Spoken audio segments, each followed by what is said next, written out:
ajedrez político nos acompaña Ronald Solís Bolaños. Él es precandidato presidencial por el partido Acción Ciudadana.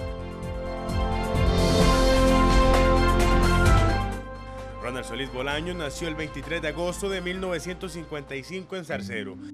Es hijo de Hildebrando Solís Blanco y Corona Bolaños Vargas. Es casado y tiene 4 hijos. Conozcamos un poco más de la vida de Ronald Solís. Bueno, me crié en una familia de agricultores. Mi papá se llamaba Hildebrando Solís Bolaños, pero Hildebrando Solís Blanco. La gente le decía cariñosamente Don Bando. Fue una persona, además de agricultor, una persona muy activa como dirigente comunal. Estuvo en el comité pro colegio, pro electricidad, pro caminos, pro todo, ¿verdad? Era ese tipo de personas que eran muy activas en momentos en las juntas de colegio, de escuela, etc. Mamá se llamaba Corona Bolaños Vargas. Mamá era una persona maravillosa, muy trabajadora. No le bastó con tener 10 hijos, sino que además, después de tener 10 hijos, y uno de ellos con una discapacidad, luego adoptó una niña de 6 años. Eso es un corazón inmenso y una capacidad de entrega y de trabajo, pues que hoy ojalá los seres humanos tomemos en cuenta, porque a veces parece que no queremos tener hijos para no sacrificar lo que creemos que son beneficios individuales. Desde muy pequeño, Ronald creció en medio de trabajo de agricultura y lechería, de lo cual supo extraer gran experiencia. Me crié en una familia de agricultores. Papá siempre fue agricultor. Desde que yo tenía 6 años, 7 años, ya nos llevaba a la finca. En esa época se cultivaba maíz, después ya no se volvió a cultivar. También papas y tenía vacas. En fin, me crié siempre en ese medio de agricultura y de leche. Me crié también en una comunidad rural donde la cultura del trabajo era permanente. Yo recuerdo que la escuela era de lunes a sábado, de 7 a 11, y uno tenía que salir a las 11 y llevar los almuerzos a la finca, que quedaba a 3,5 kilómetros de distancia. Y para uno eso no era ningún problema, la caminada. El problema era el montón de perros que había en el camino y cómo pasar bien calladito y bien quedito para que no se dieran cuenta. Y en fin, yo creo que fue una niñez muy bonita, muy sana. En las lecherías antes había que trabajar todo el año, había que cuidar el ganado todo el año.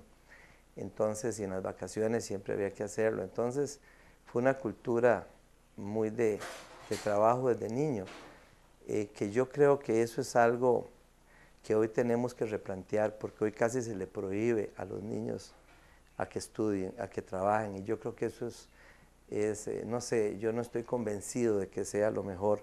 Yo creo que lo que no es conveniente es que un niño por trabajar deje de estudiar, pero yo creo que el trabajo es un complemento maravilloso al estudio y a la formación del ser humano. El trabajo nos enseña a valorar, a tener un concepto más claro del valor de las cosas. El trabajo nos enseña también a tener un nivel más elevado de dificultad. ¿Eso qué quiere decir?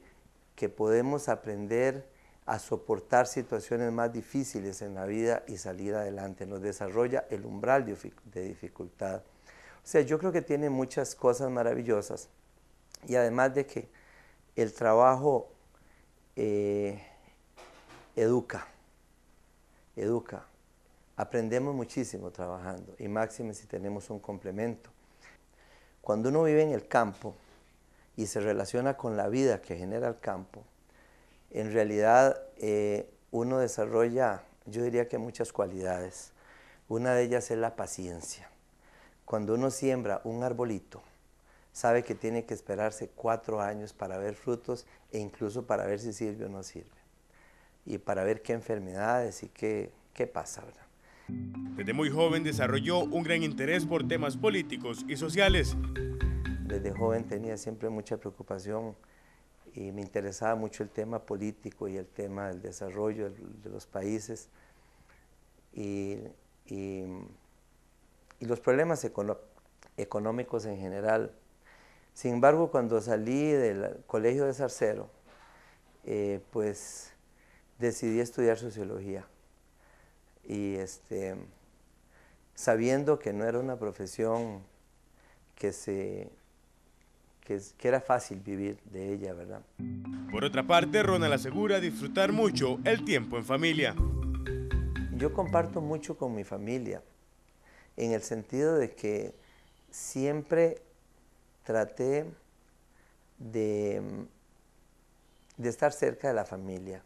Por ejemplo, la oficina la tuve a la par de la casa por muchos años.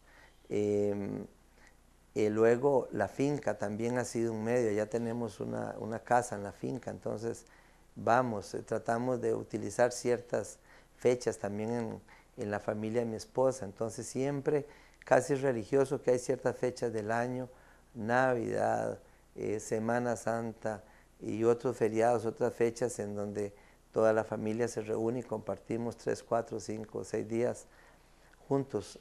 También nos gusta de vez en cuando hacer paseos, tratamos de hacer por lo menos 3 o 4 paseitos de unos 2 o 3 días, a algún lugar, una playa, algún lugar que nos permita.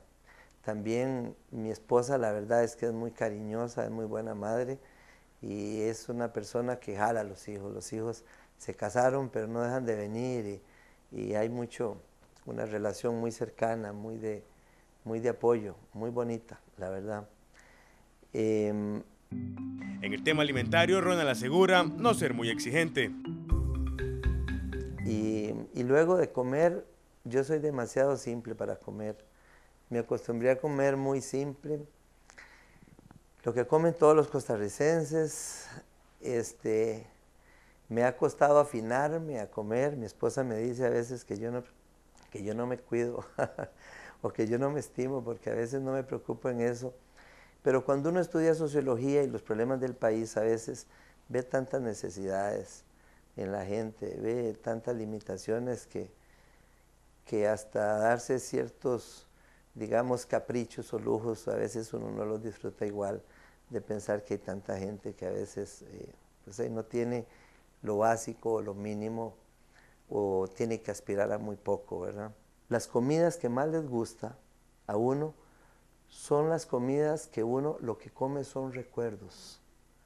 Recuerdos de la mamá, de lo que hacía la mamá, de lo que hacía el vecino, de lo que uno comía de niño, de las comidas de la esposa, en fin,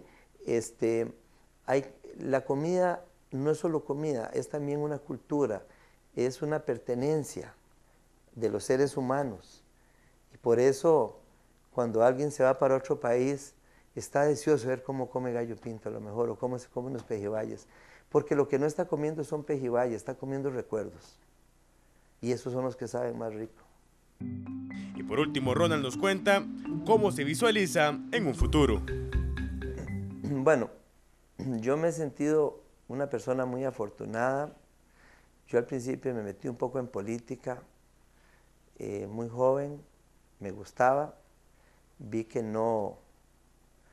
hubo cosas que no me gustaron y entonces dije, voy a tratar de ser empresario y si algún día tengo oportunidad de entrar a la política, puedo entrar con una visión independiente y sin pensar que si no actúo como pienso, se muere de hambre mi familia. Pero no solo logré eso, sino que además logré aprender muchísimo, porque la administración de una actividad privada no solo implica aprender muchas cosas, aprender a manejar personal, aprender a planificar a mediano y largo plazo, a trabajar en equipo, a tener la percepción real del costo de las cosas y también la realidad de los que trabajan. Cuando uno paga un salario de un peón agrícola, cuando uno paga el salario de diferentes tipos de trabajadores y uno también ve que en otros sectores o en otros niveles pueden pagar cantidades exorbitantes y se pensionan a veces muy jóvenes y todo lo demás, uno dice algo anda mal en este país algo hay que cambiar porque los impuestos son para redistribuir riqueza en forma indirecta, no para que quede básicamente en un fragmento. Hay que cobrar impuestos a sectores que no pagan para beneficiar más a los sectores más desposeídos, pero tenemos que hacer también un gasto mucho más eficiente de la recaudación de impuestos que se hace y de los servicios que se dan. Entonces, yo me veo con una gran oportunidad de tener una vivencia en donde la ganancia para mí es esto que estoy haciendo, viviendo el día a día. El poder tener la oportunidad de decirle a las costarricenses lo que yo pienso, de acuerdo a mi experiencia, lo que yo creo que son los problemas de la mayoría de la gente que está en la calle, las consecuencias de una apertura en donde no se toman cuenta si en el país vecino el salario son 250 colones y aquí 1.700 y nos pone a competir de tú a tú. En fin, me siento muy feliz de poder tener la oportunidad de hablarle a los costarricenses sobre los problemas del país, hablarle con claridad, porque no me interesa ser calculador, yo voy a hablar con mucha claridad de los problemas que tiene este país, la prácticamente situación de quiebra del Estado costarricense, el peligro de que se caiga nuestro Estado de benefactor, en fin, y también la forma como está desapareciendo el empresariado nacional, pequeño, mediano, incluso grande. Uno ve cómo ya casi no quedan empresas nacionales, y también cómo se están dando procesos de concentración muy peligrosos, en donde hace falta fomentar la creación y la sobrevivencia del empresariado. Ahora tengamos muchos empresarios más en este país de todos los tamaños. Entonces, me veo dando esa lucha, me veo dando esa lucha y me veo realizado de mi vida, de haber logrado en mi vida, de haber planificado mi vida, que Dios me dio la oportunidad de que la mayoría de cosas que me he propuesto las he logrado despacio, sin mucha ambición, con mucha paciencia, y para mí eso es lo más importante, actuar en coherencia con los principios que uno tiene, con lo que uno cree que puede hacer por un país, sabiéndose que uno no es nada, que uno es un granito de arena en una tonelada, en una vagoneta de arena, pero que todos tenemos la obligación de hacer mejor las cosas en nuestro pequeño parcelita de vida. Si todos hacemos las cosas mejor en nuestra parcelita de vida, vamos a tener una mucho mejor sociedad para todos.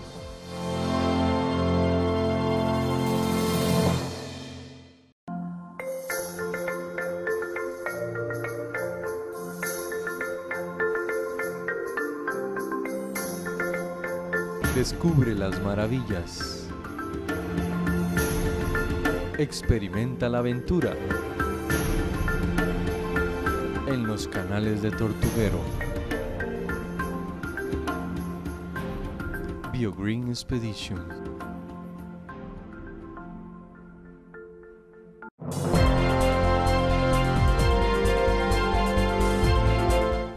Una vez que usted sea presidente, no más entrando, díganos 3 medidas de política pública que usted adoptaría para empezar a reducir la desigualdad en Costa Rica.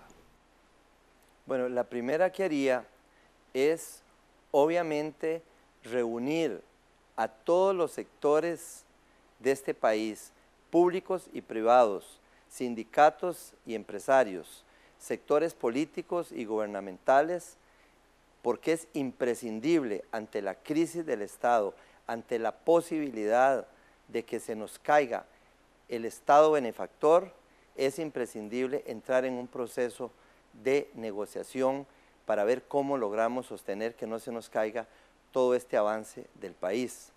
En segundo lugar, también entraría en un proceso de negociación y de análisis para ver cómo podemos frenar el proceso de desaparición del empresariado nacional y cómo podemos controlar también los procesos de concentración de los mecanismos de mercadeo que existen en este país. Esos son los puntos más importantes, los 2 puntos fundamentales que creo que debemos de entrar. También analizar los servicios públicos, porque son el otro brazo de la seguridad social, el otro brazo del Estado benefactor, y que ha entrado también en una situación de crisis, lo cual debemos analizar profundamente, así como los gastos del Estado. Para que haya un desarrollo nacional es necesario, es imprescindible una planificación territorial. Esto tomando en cuenta las diferentes capacidades y diferentes circunstancias de cada localidad. Para ustedes, ¿cuál es el rol que van a desempeñar las municipalidades dentro de su próximo gobierno?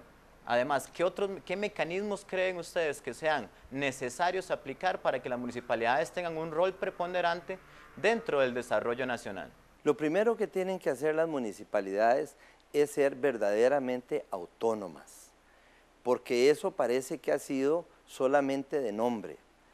Yo he tenido muchas experiencias en ese sentido, incluso con la carretera, con la concesión San Ramón-San José, en donde le informé a más de 20 municipalidades de lo que iba a pasar y ninguna reaccionó porque fueron afines a los gobiernos de turno.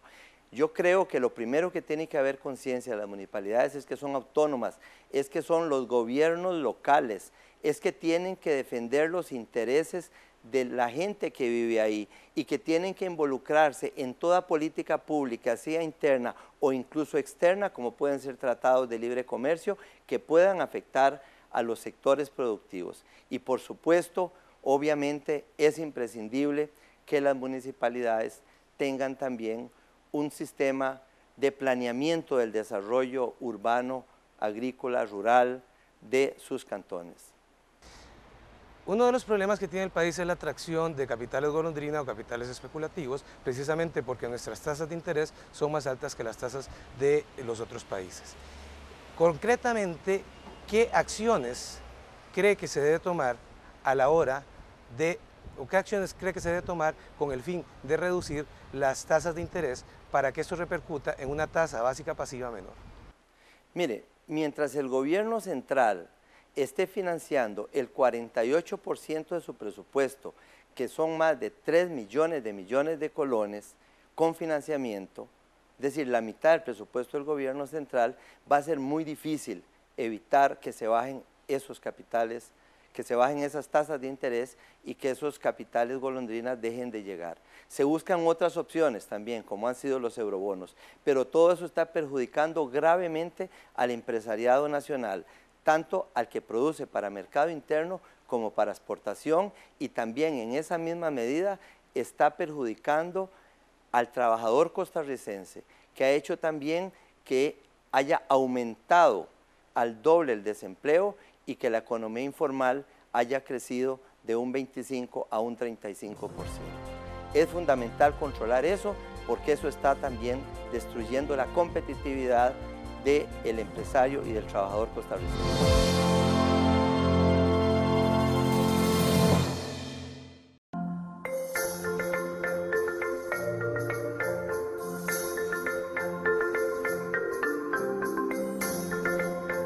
Descubre las maravillas. Experimenta la aventura en los canales de Tortuguero. BioGreen Expedition.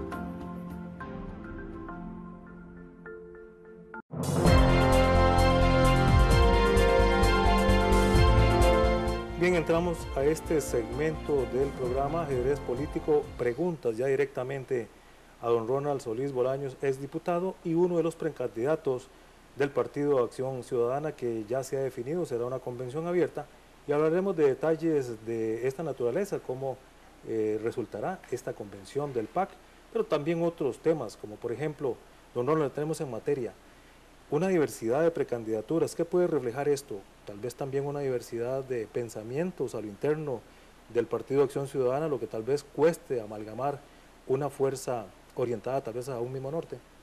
Gracias, don José Enrique. Primero que todo, un saludo a todos los estimados y estimadas televidentes de Ajedrez Político y una felicitación al Canal 13 por esta iniciativa democratizadora, verdaderamente democratizadora, de lo que debe ser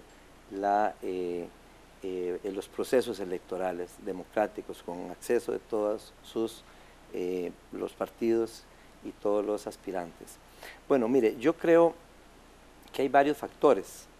Uno, obviamente, en el caso del PAC, creo que puede influir el hecho de la salida del líder histórico, del fundador. Eso, obviamente, a un partido generar nuevos liderazgos es un proceso relativamente lento, no es tan fácil. También hay diferencias de visión. En el caso mío, yo fui el último en presentarme como precandidato a partir de marzo de este año, hace 2 meses y algo. Y en realidad lo hice por iniciativa de un grupo de gente que no se sentían representados, pero yo tampoco me sentía representado.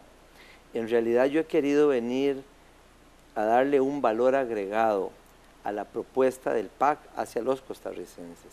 Y la propuesta es muy simple.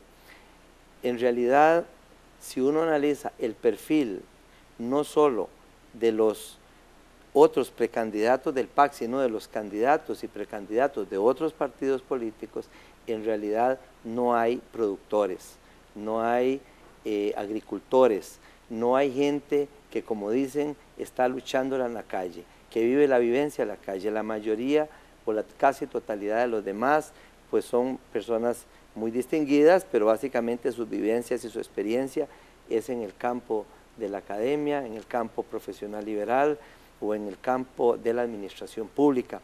Y yo creo que la población está pasando por una situación muy difícil. No menos del 85% de los empleos de este país, formales e informales, no menos del 85% son privados y no más del 15% son públicos. Incluso yo creo que sería menos si incluimos la economía informal. ¿Usted como que está dirigiendo su estrategia a atraer sectores del sector empresarial? ¿Queda claro con esto, verdad? Por supuesto, me interesa atraer sectores del sector empresarial porque el empresariado nacional está desapareciendo y necesitamos unirnos para salir adelante y para ver cómo nos defendemos y cómo establecemos políticas más transparentes ante esta avalancha de apertura descontrolada, pero además en protección de los trabajadores costarricenses, porque cuando un empresario quiebra también quedan sin trabajo los trabajadores. Cuando a un productor costarricense que, por ejemplo, produce un producto X, en donde, por decir algo, el salario con beneficios sociales son 1.750 colones la hora, y puede venir ese mismo producto de otro país donde el salario son 250 o 300 colones la hora, eso quiere decir que el que está en riesgo es no solo el productor, está en riesgo también el trabajador costarricense. Entonces, no se vale competir con miseria, no se vale competir con productos que vienen subsidiados de otros países, no se vale competir con productos que quizá no se les da el manejo ambiental adecuado. Entonces, la idea es definir una estrategia y forzar al gobierno a tomar medidas proteccionistas y a que no haya corrupción en las aduanas, que si hay producto y cuotas que deben entrar, que sea exclusivamente eso y que beneficien realmente al consumidor. Entonces, esta es una lucha sumamente amplia en donde también se involucran otras medidas como el hecho de que en Costa Rica hay procesos de concentración muy grandes en algunas empresas. Aquí hay una sola empresa que dicen que tiene el 60% del mercado minorista, digámoslo así, detallista, perdón, digámoslo en tico, de cada 10 costarricenses que van a comprar el diario, 6 lo van a hacer a esta empresa. Entonces, eso tiene otras consecuencias, porque eso se vuelve un poder exagerado. En el mismo Estados Unidos, esta empresa no le permiten más del 28% del mercado y aquí supera fácilmente el 50%. Entonces, es necesario tomar medidas también en ese sentido. Hay que definir los márgenes de intermediación para que se beneficie el productor y se beneficie también el consumidor. Entonces hay una gran labor porque el empresariado en Costa Rica y en todos los países, el empresariado nacional, su mercado natural es el mercado interno. que en Costa Rica serían 4,5 millones de habitantes. Pero si hay empresas, megaempresas, que controlan quizá hasta más, sumados, mucho más de la mitad, al final de cuentas nuestros productores lo que tienen de mercado interno es 1 millón, 1,5 millones o tal vez 2 millones de costarricenses como su mercado meta, como su mercado posible, y ha sido muy doloroso ver cómo hay un proceso de venta de empresas nacionales de las que llamamos grandes, que en otros países son enanas, esa es la pura verdad, en manos de grandes corporaciones extranjeras. Yo no estoy en desacuerdo con la inversión extranjera, pero sí me parece que debemos dar todo el apoyo posible al empresariado nacional, porque el empresariado nacional es costarricense. ¿Qué falta? Porque, perdón, porque el empresariado nacional tiene en su corazón este país, es su vida, son sus vivencias, son sus abuelos, son sus exnovias, son sus novias, son los vivos y los muertos, son sus recuerdos, son su poza donde se iba a bañar, o su playa donde iba a descansar.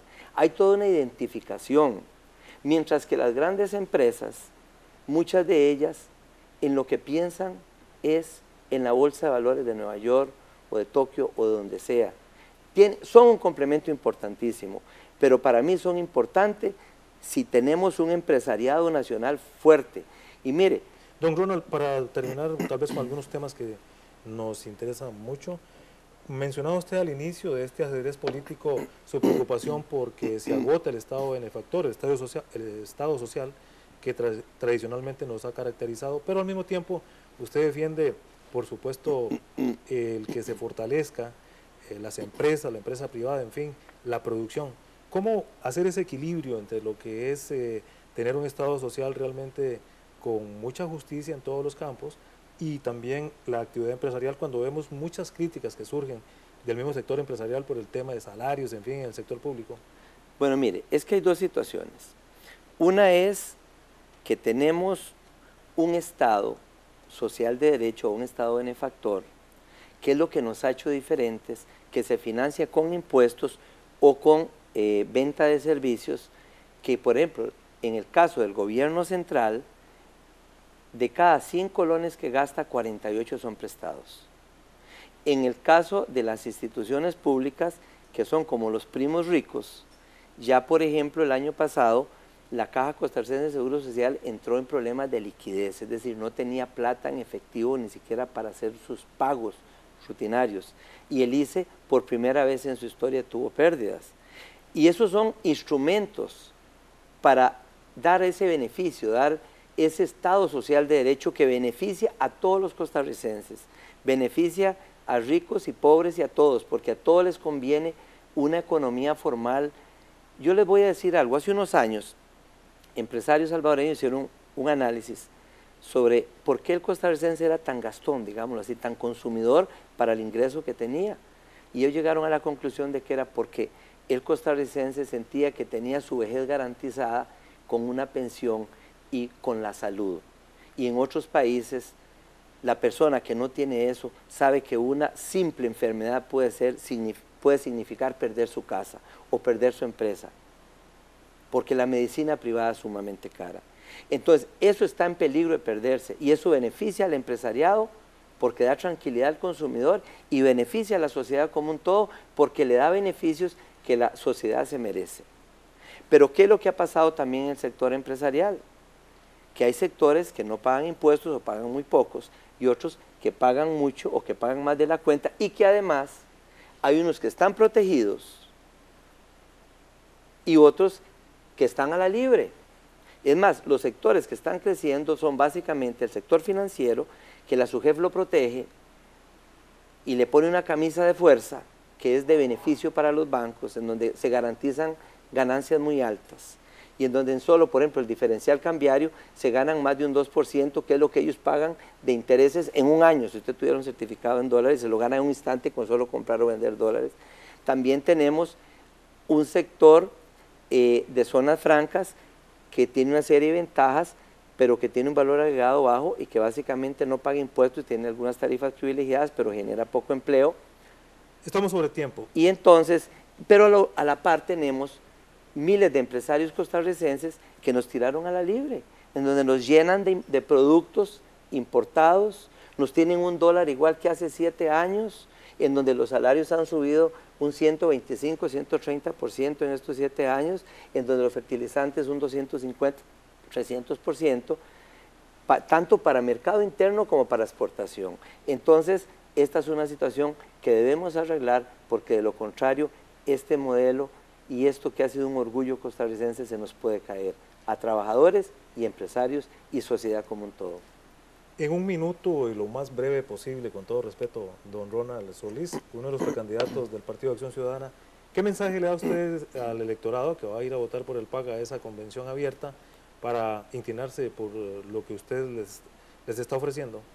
Bueno, yo al electorado le ofrezco hablarle claro, decir datos concretos como los estoy diciendo, hablar con claridad y no mentir, y decir que los problemas del país son muy graves y que los problemas del país no los va a resolver ningún presidente ni ningún partido político. Los problemas del país los vamos a resolver entre todos y es necesario convertir en hábito permanente el diálogo, la conversación, la negociación y el acuerdo. Tenemos que participar todos los sectores sociales, políticos y económicos en analizar con frialdad la realidad económica de este país para tomar las medidas que nos permitan seguir disfrutando de lo que Costa Rica ha sido diferente de muchos países y nos ha hecho diferentes, y mejorar ese modelo en el mediano y largo plazo. Bien, el agradecimiento a don Ronald Solís Bolaños, exdiputado y uno de los candidatos del Partido Acción Ciudadana de cara a lo que será la convención de esta agrupación política ya para, diríamos, precandidatos, ¿verdad? Creo que utilizamos el término candidato para definir al candidato a la presidencia para el 2014. El agradecimiento por la atención a este espacio de ajedrez político.